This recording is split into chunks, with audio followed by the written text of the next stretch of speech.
नमस्कार आज rutting channel को आपको स्वागत। डिसेम्बर 26 रु पालित हेब चैती। रायगड़ जिला लोक महोत्सव चैती आसंता डिसेम्बर 26 तारिख 5 दिन व्यापी पालित हेब। आज अनुष्ठित प्रस्तुति बैठक में यह निष्पत्ति ग्रहण करा जायछि।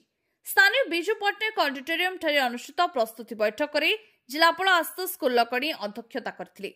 अतिथि भाव में विधायक आपल समीर काटक, जिला परिषद अध्यक्ष सरस्वती बांची, अतिरिक्त जिलापाल नवीन चंद्र नायक, जिला मुख्य उन्नयन अधिकारी अक्षय कुमार खेमुंडी प्रमुख मंचासन रही। चलित वर्ष लोक महोत्सव में चैती काशीपुर ब्लॉक रु आरंभ हेब बोली निष्पत्ति करा जायछि। 5 दिन व्यापी सांस्कृतिक कार्यक्रम सहित पॉलिश्री मेला अनुष्ठित हेब।